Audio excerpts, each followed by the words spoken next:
The Great Hall of Nexus Prime was filled with the most powerful beings in the galaxy. Tall crystal walls reached up to the ceiling, showing stars and planets that belonged to the Galactic Council. 3 huge alien leaders sat at a round table, made of black stone that came from a dead world. Admiral Vexstar was the first to speak. His blue skin was covered in scars from many battles. His forearms moved as he pointed at the star map floating above the table. "The mining rights for Sector 7 are mine," he said in a deep voice. "My hegemony fleet cleared out those weak creatures 300 years ago." Commander Ziloth laughed. She was tall and thin, with silver eyes that never blinked. "Your fleet?" she said. "My void hunters did most of the work. We hunted down every last one of those small pink things. What did they call themselves?" "Humans." "Humans," said Fleet Marshal Kexana. Her voice was like breaking glass. She had 6 legs and skin like black metal. Stupid name for a stupid species. They thought they were special. They thought they could fight us with their tiny ships and weak weapons. The 3 leaders laughed together, remembering the Great Cleansing. 300 years ago, they had found humans living on many worlds. The humans were not strong like other species. They did not have thick skin or sharp claws. Could not breathe poison, gas, or live in space. They were just small, soft creatures who died icily. So the 3 great fleets had worked together. They burned human worlds. They destroyed human ships. They hunted human families through space, until there were no more humans left. It had been easy work. Jinha sat at a small desk in the corner of the Great Hall. He was young for his species, with green skin and large eyes. His job was to watch the communication systems and write down what the leaders said. But today, something strange was happening to his equipment. A soft beeping sound came from his screen. Jinha looked at the numbers and letters flowing across it. This was not normal. The signal was coming from the outer rim of the galaxy, where nothing lived anymore. Jinha pressed buttons to learn more about the signal. The computer said it was using old mathematics, but in a new way. The signal was weak but clear. It was not random noise from space. Someone was sending it on purpose. Admiral Vexstar, Jinha said quietly. He was afraid to interrupt the powerful leaders. "What is it, small one?" Vexstar did not look away from his star map. "I am getting a signal from the outer rim. It is strange. It does not match anything in our files." Commander Ziloth turned her silver eyes toward Jinha. "The outer rim is empty. We made sure of that during the Great Cleansing. Your equipment is broken." "No, Commander. I've checked it 3 times. The signal is real. It is coming from..." Jinha looked at his screen again. His eyes grew wide. "It is coming from the Sol system." The Great Hall became very quiet. All 3 leaders stopped talking and looked at Jin-Ha. Fleet Marshal Kexana made a clicking sound with her mouth. "Sol system was destroyed. I saw it myself. We cracked there. Yellow Star and watched it burn their worlds to ash." "Yes," said Admiral Vexter. "Nothing could live there now. The radiation would kill any creature in seconds." But Jinha was reading more information from his screen. "The signal is getting stronger," he said. "Something big is moving in that system, very big." Commander Ziloth stood up. Her tall body cast a long shadow across the table. "Show us," she said. Jinha pressed more buttons. The star map above the table changed. Now it showed the outer rim of the galaxy. A red dot was blinking. "In the Sol system." "Computer," said Admiral Vexstar. "What is about this signal?" The computer's voice filled the hall. "Signal source. Unknown. Technology type. Unknown. Power output. Very high. Warning. Object is moving toward hegemony space." Fleet Marshal Kexana laughed, but it did not sound happy. "Some old human machine is still working. We will send 1 ship to destroy it." "Easy work." Jinha looked at his screen again. "The numbers were changing very fast now, Admiral," he said. "The object just moved very far in a few seconds. It is not using normal engines." "What do you mean?" asked Commander Ziloth. "It jumped through space, like our ships do." But the energy it used was much more than our biggest ships need. The 3 leaders looked at each other. They had killed all the humans. They were sure of it. Humans did not have the technology to jump through space. Humans could barely fly between planets in their own system. Admiral Vextar pressed a button on the table. "Fleet command," he said. "Send scouts to the outer rim. Check the Sol system. Find out what is making that signal." "Yes, Admiral," came the reply. Jinha watched his screen as the scouts flew toward the outer rim. It would take them many hours to reach the Sol system, even using their fastest ships. But something told him they would not like what they found there. He looked at the old files on his computer. Most information about humans had been deleted after the Great Cleansing. But Jinha had found some old records that others had missed. Humans were strange creatures. They did not give up easily. They learned from their enemies. They changed and grew stronger when things tried to kill them. The files said humans had something called determination. It meant they would keep fighting even when they could not win. It meant they would find a way to survive when survival was impossible. Jinha had thought this was just stories. After all, humans were dead. Great Cleansing had made sure of that. But now, as he watched the red dot on his screen move through space, Jinha began to wonder, what if some humans had escaped? What if they had spent 300 years learning and growing stronger? What if the galaxy had made a terrible mistake? The signal from the Sol system grew stronger every minute. Whatever was out there, it was big, it was powerful, and it was coming toward the heart of the galaxy. Jinha looked at the three great leaders. They were still talking about mining rights and trade routes. They thought the signal was just an old, broken machine. But Jinha had a bad feeling in his stomach. The humans might be dead, but something had survived in their old system. Something that had learned to jump through space like the great fleets. Something that was no longer small or weak. The beeping from his screen got faster. The red dot was moving again, jumping closer to hegemony space. Jinha counted the distance. At this speed, whatever it was, would reach the border in less than 1 day. He looked at his screen one more time and saw something that made his blood turn cold. The computer had finally identified what type of signal it was detecting. It was a warship, a very big warship, and it was coming home. Captain Haran stood on the bridge of her warship, the Stellar Dominance. She was proud of her ship. It was one of the strongest vessels in the hegemony fleet. Its weapons could destroy a small moon. Its shields had never been broken in 50 battles. Haran had fought many wars. She had burned worlds and defeated alien fleets. Her crew of 200 warriors respected her because she always won. They called her the Iron Wolf because she never showed fear. But today, something was different. "Captain," said her first officer, Texville. He was looking at his screen with confusion. "We are getting strange readings from the edge of our patrol zone." "What kind of readings?" Haran asked. She walked to the main viewing screen at the front of the bridge. "Energy signals. Very strong. But they do not match any ship in our database."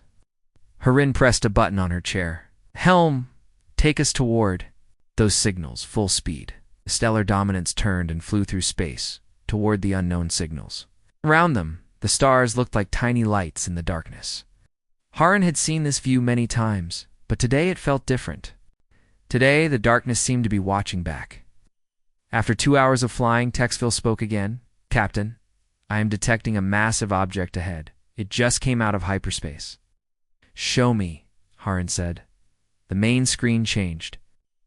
Now it showed empty. Space with stars in the background. Then, slowly, something began to appear. At first it looked like a shadow against the stars. Then it became bigger and more clear. Haran felt her blood turn cold. The ship that appeared was like nothing she'd ever seen.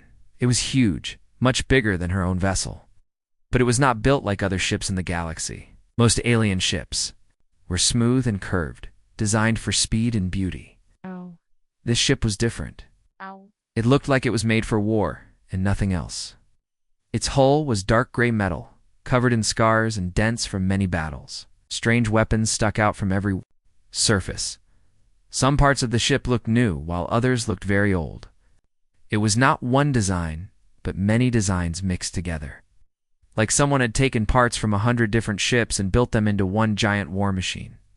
"By the void," whispered Texville. "What is that thing?" Haran could not answer. had never seen anything like it. The ship was not just big, it felt dangerous, like a sleeping monster that could wake up at any moment. Try to contact them, she ordered. Her communications officer, Beltar, pressed buttons on his control panel. I'm sending the standard greeting on all frequencies, he said. No response. Send the hegemony identification codes. Tell them they are in our space. Beltar tried again. Still no response, Captain. It was just floating there, not moving. But something about it made her feel afraid. She had fought in many battles, but this felt different. Scan their weapons, she said. Her weapons officer, Kolonix, worked at his station. After a few minutes, he looked up with worry in his eyes. Captain, I cannot get clear readings. Their hull is blocking my scans, but I can see weapon ports all over their ship. Many weapon ports. How many? I count at least 200, Captain. Maybe more. Harin felt her heart beat faster. 200 weapons on one ship? That was more than some entire fleets carried. What about their shields? Kolonix shook his head. I do not detect any shield generators. Either they have none, or they are using technology I do not understand. Texville stepped closer to Harin. Captain, maybe we should call for help. This ship is very large. Harin thought about this. She was a proud warrior. She did not like to ask for help. This strange ship made her feel something she had not felt in many years. Fear. Send a message to Fleet Command, she said. Tell them we have found an unknown vessel. Very large, possibly hostile. Spoltar sent the message. Harin kept watching the strange ship. It was still not moving, but she could see lights turning on across its hull like it was waking up. 20 minutes later, Fleet Command replied, Captain Harin, this is Admiral Vextar. We are sending the 7th Fleet to your location. Do not engage the unknown vessel until we arrive. Harin felt a little better. The 7th Fleet had 300 ships. Even this strange vessel could not fight 300 ships and win. But as she watched her screen, something changed. The unknown ship began to turn. Slowly, like a giant beast opening its eyes, it pointed its front toward the stellar dominance. Captain, said Kolonix, his voice shaking. Their weapons are powering up. Rin could see it now. Lights were appearing all over the strange ship's hull. Each light was a weapon getting ready to fire. There were not just 200 weapons, there were thousands. All ships in the area, she said into her communicator. This is Captain Harin. Unknown hostile vessel is preparing to attack. Request immediate assistance. But even as she said the words, Harin knew it might be too late. The strange ship was not just big and heavily armed. There was something else about it, something that made her warrior instincts scream danger. This was not some normal alien warship. This was something that had been built by creatures who understood war better than anyone in the galaxy. Every line of its design spoke of battles fought and won. Every weapon placement showed deadly experience. Captain Texville said quietly, Look at the hull markings. Harin looked more closely at the screen. There, on the side of the giant ship, she could see symbols painted in white. Most of them were too damaged to read clearly. But one set of symbols was still visible. Letters that spelled words in an old language she had seen before, in the files about the Great Cleansing. Human letters. Human words. No, she whispered. That is impossible. We killed them all. But the ship on her screen said otherwise. This was not some ancient human relic. The technology was too advanced. The weapons were too powerful. This was something new. Something that had grown from the ashes of the human worlds. Something that had spent 300 years learning how to fight. The strange ship finished turning toward them.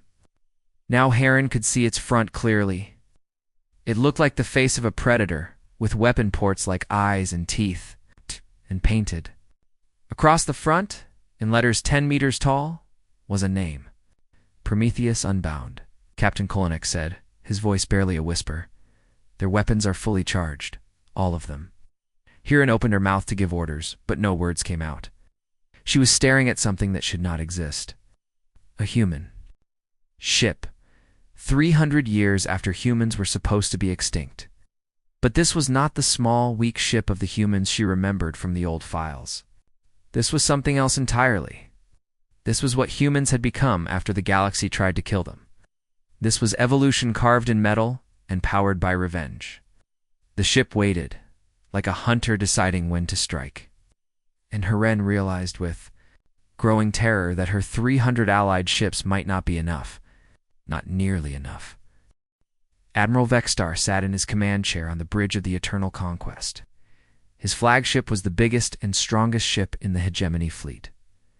Around him, 300 warships waited in perfect formation. He looked at the main screen, showing the strange human ship. It was big, but it was still just one ship. Admiral Vextar had conquered 50 worlds with smaller fleets than this one. All ships. "This is Admiral Vextar," he said into his communicator. "We will destroy this relic of the past. Remember, we are the masters of this galaxy. No single ship can stand against the might of the hegemony." His officers cheered. Believed their admiral was right. After all, they had never lost a battle. Their weapons could crack planets. Their shields could stop any attack. Captain Heren listened to the admiral's words from her position with the fleet. But she still felt afraid. Something about the human ship was wrong. It was too quiet, too still. Like a predator waiting for the perfect moment to attack. The time was 1427 Galactic Standard Time. "Begin the attack," Admiral Vextar ordered. 50 ships opened fire at once. Bright beams of energy and glowing missiles flew through space toward the human vessel. It was enough firepower to destroy a small moon. The weapons hit the human ship and exploded in brilliant flashes of light. Smoke and fire covered the dark hull. "Direct hits," reported the weapons officer. "Target should be destroyed." But as the smoke cleared, the human ship was still there. Its hull was damaged, but it was not destroyed. Worse, it was moving now, turning toward the hegemony fleet like an angry beast. The time was 14:28. The human ship opened fire. What came from its weapons was not like anything the aliens had seen before. These were not energy beams or plasma bolts. These were solid projectiles that moved faster than light itself. Tearing holes in space as they flew, the first salvo hit 12 hegemony ships. The projectiles went through their shields like they were not there. They went through their thick armor like it was paper. Ships exploded instantly, turned into clouds of burning metal. "Impossible," shouted Admiral Vextar. "Our shields have never been broken." But more projectiles were coming. The human ship was firing hundreds of weapons at once. Each shot found a target. Each target died. Quan stood at his weapon station on the stellar dominance. He was the best gunner in the fleet. He had destroyed enemy ships in 30 battles. But now his targeting computer could not lock on to the human vessel. "Captain Haren," he said, "I cannot get a target lock. The ship is moving in patterns I have never seen." Haren watched the human ship on her screen. It was not flying like other ships. Most vessels moved in straight lines or simple curves. This ship moved like it was alive. Like it knew exactly where every enemy shot would be before they fired. "Oh. Ships, concentrate fire on the enemy," Admiral Vextar ordered. 150 ships turned their weapons toward the human vessel. The space around it filled with energy beams and explosions. But the ship moved through the attack like it was dancing. Every shot missed by just a few meters. Then the human ship fired again. This time, it did not just shoot projectiles. Strange. Weapons opened along its hull, firing things that made space itself bend and twist. Reality seemed to break where these weapons hit. The Gemini ship simply stopped existing, erased from the universe. The time was 1429. Half of the 7th Fleet was gone. "This cannot be happening," Admiral Vextar said, but his voice was shaking now. "Call for reinforcements. All available ships." The 3rd Fleet and 9th Fleet received the call. Admiral Kexfar of the 3rd Fleet could not believe what he was hearing. "You need help against one ship?" he asked. "Just send the fleets, Admiral." Vextar screamed. More ships arrived through hyperspace. Now there were 1,000 vessels surrounding the single human ship. The combined firepower could destroy entire star systems.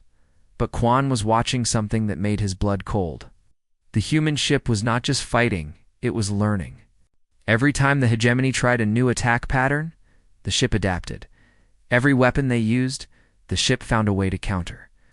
Captain Quan said to Harin, "This ship has fought before, many times. It knows every trick we might use." Harin nodded. She was beginning to understand. This was not some lucky survivor from the Great Cleansing. This was a ship that had been built by humans who had spent 300 years fighting for their lives.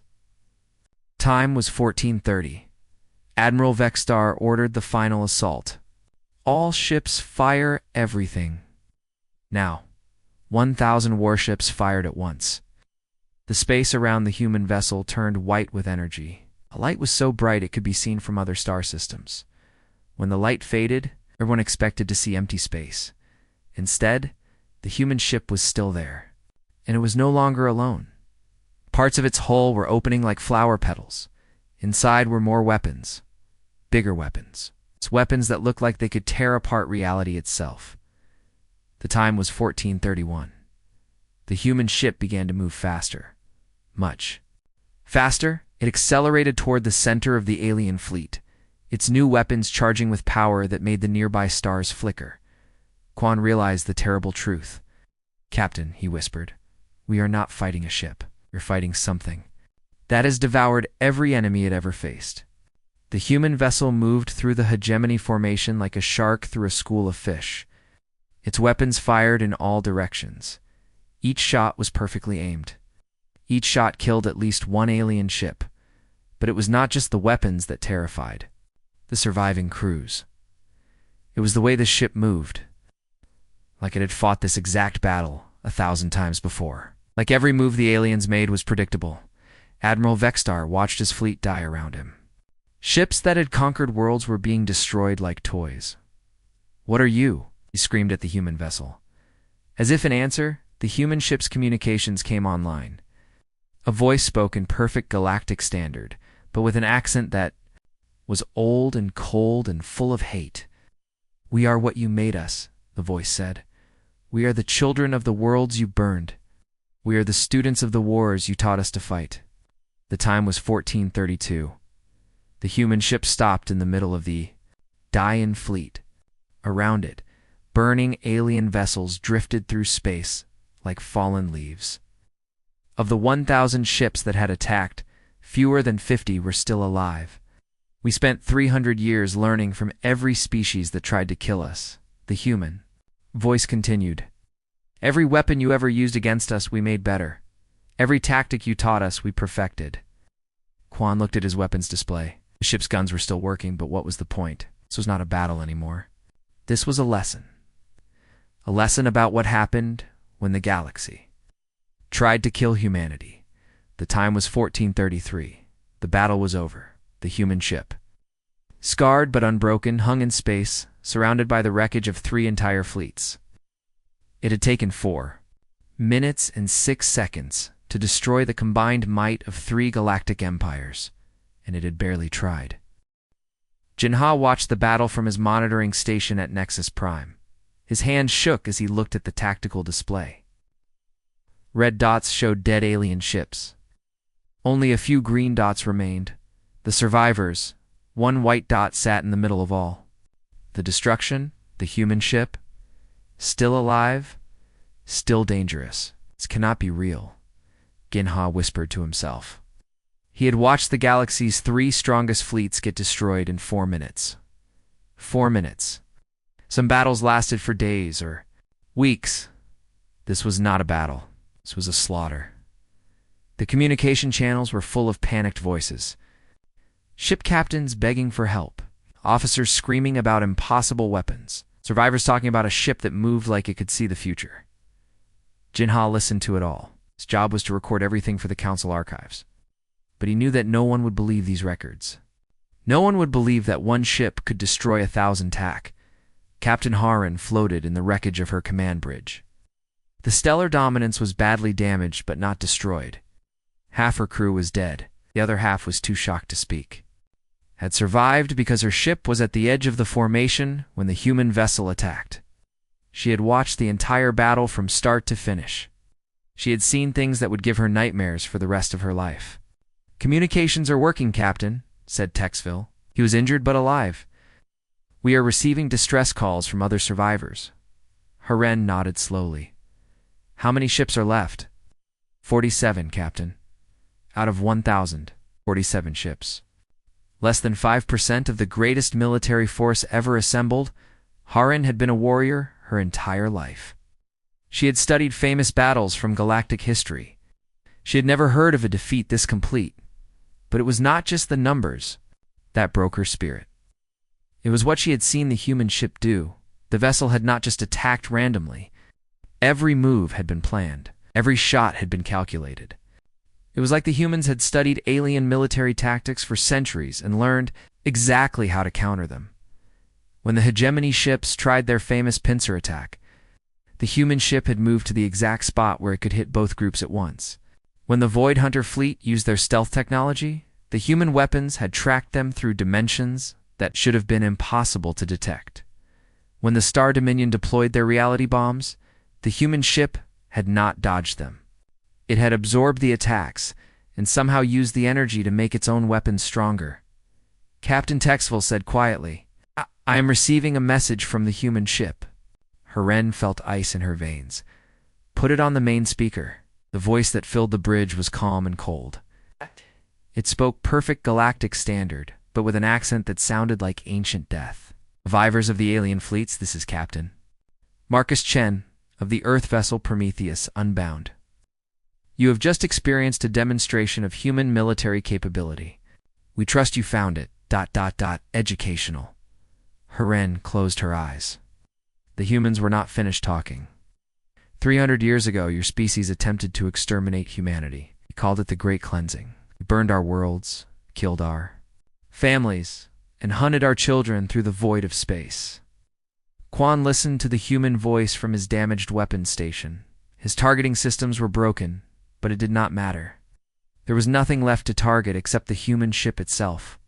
And after what he had seen, Quan knew that shooting at it would be like trying to kill a star with a rock. "You succeeded in teaching us a valuable lesson," the human continued. "In a galaxy of predators, the weak do not survive. So we stopped being weak." The voice paused. In that silence, Haren could hear the sound of her own heart beating. She could hear the quiet breathing of her surviving crew. She could hear the distant explosions as alien ships continued to die in space. "We spent 3 centuries fighting for our lives. We battled the devourer swarms in the deep dark. We survived the plague. Wars of the spiral arm. We learned from the void wraiths how to bend space and time. We took knowledge from every species that tried to kill us." Jinha was recording every word, but his hands were shaking so hard he could barely type. The humans were describing wars that the Galactic Council had never heard of, battles against creatures that lived in the empty spaces between galaxies, conflicts with beings that existed outside normal reality. While the galaxy had been enjoying peace and prosperity, humans had been fighting nightmares. "Each enemy made us stronger," the human voice said. "Each battle taught us new ways to survive. Each species that hunted us gave us their weapons, their tactics, their technology. We are no longer the weak creatures you remember." Quan looked at his tactical display. The human ship was covered in scars from countless battles. But now he Understood what those scars meant.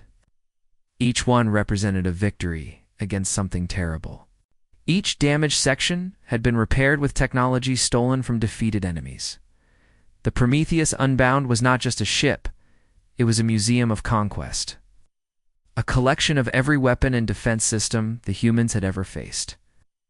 Just survived their enemies, they had absorbed them. "We are the sum of everyone who ever tried to destroy us," the human continued.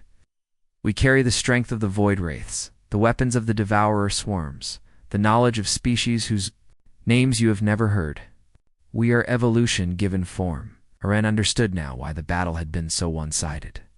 The humans had not been fighting with human technology. They had been fighting with the combined knowledge of 100 different species. All the most dangerous. Creatures in the galaxy had tried to kill humanity, and humanity had learned from every single one. This was not our full strength, the human said, and Heron felt her blood turn to ice. This was a demonstration, a message. We wanted you to understand what you created when you tried to exterminate us. Not their full strength. Heron thought about the weapons she had seen. The reality, bending projectiles. The space-time distortion fields. The energy beams that erased matter from existence. And that was just a demonstration? The Galactic Council. We'll receive our terms within 1 solar day, the human continued. You will find them reasonable. After all, we learned diplomacy from many species, right before we buried them. Quan laughed despite himself. It was not a happy sound. The humans had learned diplomacy by watching their enemies negotiate, and they had destroyed those enemies and taken their knowledge. We return to you, not as the refugees you remember, but as the inheritors of every species we have outlasted, outfought, and outlived. We are no longer prey. The communication ended. The human ship began to move, turning toward the heart of the galaxy, toward Nexus Prime, toward the Galactic Council itself. Ginha watched it go. The white dot on his screen moved steadily through space, leaving behind the wreckage of 3 fleets. In a few hours, it would reach the capital of galactic civilization, and Jinha knew, with absolute certainty, that nothing would ever be the same again. The hunters had become the hunted, the prey had become the predators, and humanity was coming home. The Prometheus Unbound arrived at Nexus Prime 18 hours after the battle. The great space station that housed the Galactic Council had never seen anything like it. Ginha watched from his monitoring station as the massive human warship approached. It moved slowly now, not like the deadly predator from the battle, moved like a king returning to claim his throne. All around Nexus Prime, alien defense fleets waited in formation. But they did not fire. After what happened to the 3 great fleets, no one wanted to start another fight with the humans. The council chambers were in chaos. Leaders from across the galaxy had gathered for an emergency session. Some wanted to fight. Others wanted to surrender. Most were too afraid to do anything. Admiral Vexstar sat in a corner of the great hall. His once proud uniform was torn and dirty. His forearms shook with rage and fear. He had lost his entire fleet in 4 minutes. His reputation as a great military leader was destroyed forever. Should attack now, he said to anyone who would listen. Gather every ship in the galaxy, surround them. They're only 1 vessel. But no one was listening to Admiral Vexstar anymore. They had all seen the battle reports. They knew what 1 human ship could do. Commander Ziloth paced back and forth. Across the chamber floor, her silver eyes were wide with fear. We created this, she said over and over. We made them into monsters. Fleet Marshal Kexana clicked her metal claws against the stone table. We followed the rules of the galaxy, she said. The strong survive, the weak die. It has always been this way. But they were weak, Admiral Vexstar protested. Humans were the weakest species we ever found. Soft skin, no claws, no poison, no natural weapons. Jinha stood up from his small desk. For the first time in his life, he spoke directly to the great leaders. They had something else, he said quietly. The 3 leaders turned to look at him. Jinha felt their powerful eyes on him, but he did not back down. They had determination, Jinha continued. I read the old files. Humans never gave up. When they could not win, they kept fighting. Even when they were dying, they kept learning. Commander Ziloth stopped pacing. Learning what? How to kill us, Jinha said simply. Before anyone could respond, alarms began ringing throughout Nexus. Prime. The human ship was requesting permission to dock. The great leaders looked at each other. What could they do? They said no, the humans might destroy the entire station. If they said yes, they would be allowing their greatest enemy into the heart of galactic civilization. Let them dock. Fleet Marshal Kexana said finally, We will. Hear what they have to say? 2 hours later, the Galactic Council sat around their great stone table. But today, they were not alone. At the head of the table sat a human. Captain Marcus Chen was not what the aliens had expected. He was not tall or muscular. He He did not have sharp teeth or claws. He looked exactly like the weak creatures from the old files, but his eyes were different, were cold and hard, like chips of ice. They were the eyes of someone who had seen too much death and caused even more. "Honored Council," Captain Chen said in perfect galactic standard, "thank you for agreeing to meet with me." His voice was polite and calm. He could have been asking about the weather. Everyone in the room knew he had just destroyed 3 fleets without breaking a sweat. "What do you want?" Admiral Vexstar demanded. Captain Chen smiled. It was not a nice smile. "What do I want? I want what every species wants. I want my people to live in peace and safety. You could have asked for that before destroying our fleets," Commander Ziloff said.